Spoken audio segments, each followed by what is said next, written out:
What do you make of this preliminary report? The fact that the fuel control switches were in cutoff position. And from what I understand, this is a mechanism that would involve a deliberate action. You can't just bump into it. Well, the switch that we're talking about, there are two of them, one for each engine. They have two positions. It goes from run or cutoff. Cutoff would be on the bottom portion, and you'd lift it up to the run position, like starting an engine. Normally, there's a locking mechanism in that, so that if you were to touch it or hit it, it wouldn't normally come out of that position. You'd have to pull it and physically move it. Now, there had been an advisory notice on this, a bulletin, that came out in 2018, the end of 2018, that said that there had been some units that had been delivered that didn't have that locking mechanism involved.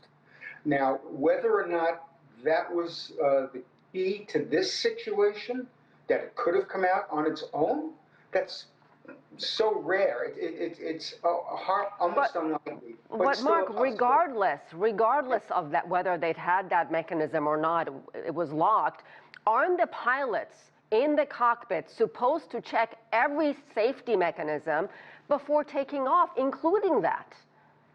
Well, the answer to that is yes.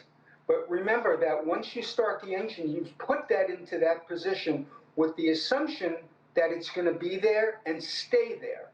Now, as you're going down the runway, there are safety checks that are made as you're literally rolling down the runway.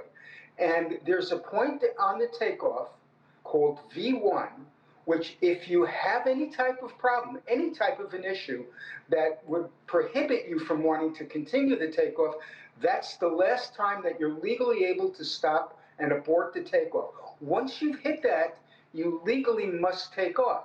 So whatever had happened after they hit that V1 time. And it would have been pretty far down the runway, considering it was a hot day, considering it was full of fuel, and it had a very almost filled to capacity with passengers. So whether that was a deliberate action on the part of one of the pilots, that's still to be determined, or whether for some reason did somebody hit it with their hand that shouldn't have necessarily been. But how do you determine that, Mark? How do investigators go about determining whether it was intentional or a mechanical, a human error? How do you figure that out?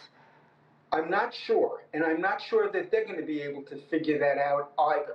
One of the real questions is going to be a probable cause. When the NTSB comes out with their report, and the reports typically have to be out within 2 years, according to the ICAO Annex 13.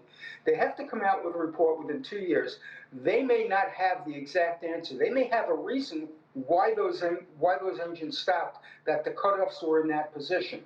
And what may come out of it is, that would be the probable cause, and what may come out of it is all engines must be have that locking mechanism in place, because I don't know if they're going to be able to determine if that was intentional, human error, or mechanical error. A lot of questions. Thank you so much, Mark Weiss, as always. Thank you.